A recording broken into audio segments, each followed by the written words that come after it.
जय हिंद साथियों आप भी इंतजार करें 2025 में सरकारी नौकरी का।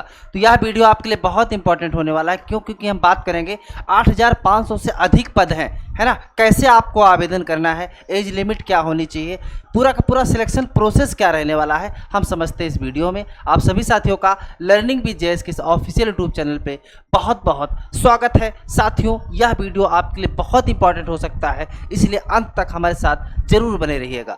साथियों, बात करेंगे 8500 प्लस भर्ती है, जो कि हम बात कर रहे हैं CPWD की, है ना। नई वैकेंसी है, कैसे क्या आपको अप्लाई करना है हम सब कुछ समझ लेते हैं। उससे पहले अगर बात की जाए CPWD की क्या है, तो आप जानते हैं कि यानी केंद्रीय लोक निर्माण विभाग के बारे में तो थोड़ा सा जान लीजिएगा। CPWD भारत सरकार के एक प्रमुख विभाग है, जो कि सरकारी इमारतों, सड़कों, पुलों और अन्य बुनियादी ढांचों के निर्माण रख रखाव करता है। तो कुल मिलाकर के आप समझ चुके होंगे, जो ये वैकेंसी है यानी कि सरकारी इमारत है या फिर सड़क है, पुल का जो काम होता है, उसी विभाग की ये भर्ती है। उसी का रख रखाव और सम्मान करने के लिए जो है CPWD काम करती है। साथियों, आइए हम बात करते हैं वैकेंसी की, इसकी सारी डिटेल की। तो अब सबसे पहले अगर बात कर ले तो ये वैकेंसी जो है 8500 से लेकर के 10,000 रिक्तियां हैं। ध्यान दीजिएगा, 8,500 से लेकर के 10,000 रिक्तियां है, वैकेंसी है। अब ये वैकेंसी कौन कौन सी है, किन पदों पे वैकेंसी है, आइए ये समझ लेते हैं। तो सबसे पहले अकाउंट्स और सुपरवाइजर। अगर हम अकाउंट्स और सुपरवाइजर की बात करें तो लगभग 4001 पद है यहाँ पे, है ना। यहाँ पे अगर इसके अलावा कलर की बात करें तो 12वीं पास वालों के लिए, ध्यान दीजिएगा, कलर में 12वीं पास है। जूनियर इंजीनियर सिविल की बात करें तो यहाँ पे जूनियर इंजीनियर की बात कर ले तो सिविल और इलेक्ट्रिकल इंजीनियरिंग के साथ के लिए है, तो ये चीज़ें हो।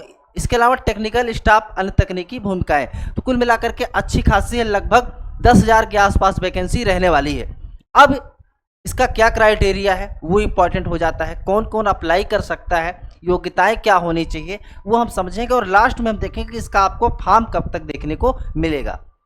तो सबसे पहले अगर बात की जाए यहाँ पे साथियों, तो हमने आपको बताया। अब यहाँ पे इंपॉर्टेंट हो जाता है कि पात्रता क्या है, यानी शैक्षिक योग्यता की बात करें तो शैक्षिक योग्यता की बात कर ले साथियों, तो अकाउंट्स और सुपरवाइजर की बात करें तो यहाँ पे किसी भी मान्यता प्राप्त विश्वविद्यालय से स्नातक डिग्री होना चाहिए। यानी अकाउंट्स और सुपरवाइजर के लिए आपके पास BA है, BSc है, कोई BCom है, यानी आपके पास अगर स्नातक डिग्री है तो आप इस फॉर्म को भर सकते हैं। कलर के लिए न्यूनतम 12वीं पास होना चाहिए, यानी 12वीं पास है तभी भर सकते हैं, वो कलर का भरेंगे। अकाउंट्स और सुपरवाइजर की बात करें तो यहाँ पे ग्रेजुएशन मांग रखा है। फिर टेक्निकल जूनियर इंजीनियर की बात की जाए तो सिविल या इलेक्ट्रिकल इंजीनियरिंग यहाँ पे आपके पास डिप्लोमा होना चाहिए। टेक्निकल स्टाफ संबंधित क्षेत्र में डिप्लोमा या सर्टिफिकेट होना चाहिए। अब इंपॉर्टेंट हो जाता है कि एज क्या है ना, एज क्या होनी चाहिए। तो यहाँ पे 18 से 32 साल है नॉर्मल एज, यानी इसके अलावा SC ST को 5 साल, OBC को 3 साल की छूट मिलने वाली है। PWD उम्मीदवारों को सरकारी नियमों के अनुसार छूट मिलेगी। तो कुल मिलाकर के जनरल जो एज है ना, सामान्य वर्ग के लिए 18 से 32 साल है, OBC को 3 साल और SC और ST को 5 साल की छूट मिलने वाली है यहाँ पे। आगे इसमें कुछ और चीज़ें देखिए, अब चयन प्रक्रिया क्या हो सकती है इसकी, है ना, सिलेक्शन प्रोसेस क्या होने वाला है।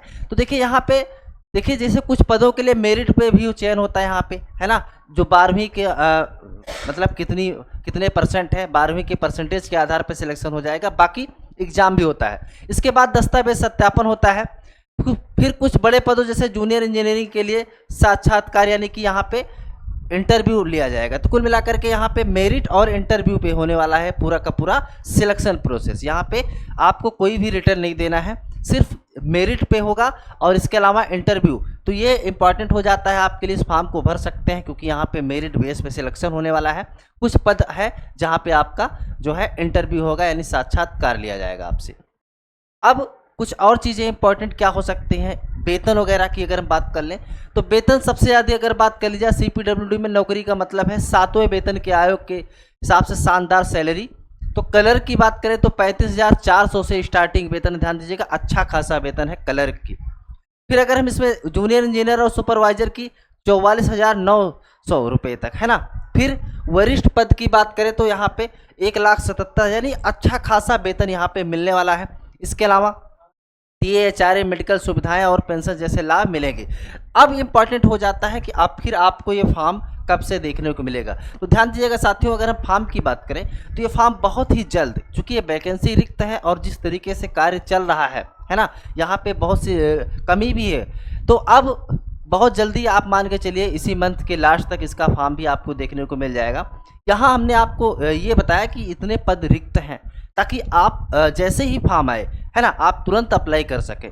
इस चैनल के माध्यम से साथियों आप जानते हैं छोटी से लेकर के बड़ी वैकेंसी, है ना, भारत के किसी भी कोने से निकलती है, सबसे पहले हम आपके लिए लेकर के आते हैं। आप किस वैकेंसी का इंतजार कर रहे हैं हमें कमेंट करके ज़रूर बताइएगा, है ना, ताकि और किस स्टेट से है, ताकि जैसे ही वहाँ पे वैकेंसी आए, क्योंकि आप जानते हैं कि बहुत सी ऐसी वैकेंसियाँ आती हैं जो कि हमें जानकारी नहीं मिल पाती है ना, और फिर जब तक मालूम होता है तब तक उसकी लास्ट डेट निकल जाती है। जैसे बड़े बड़ी वैकेंसियाँ आती हैं वो तो सभी लोग लगभग जान लेते हैं, लेकिन जहाँ पे कुछ पदों की संख्या कम रहती है तो हम नहीं जान पाते हैं। इसलिए आप कहाँ से हैं ये कमेंट करके ज़रूर बताइएगा, किस वैकेंसी का इंतज़ार कर रहे हैं, है ना, ये भी आप बताइएगा। और नए हैं तो एक बार जा कर के चैनल पर जाके सब्सक्राइब करिए, वीडियो पसंद आया हो तो लाइक करिए, शेयर करिए दोस्तों में।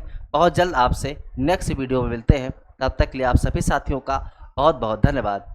जय हिंद।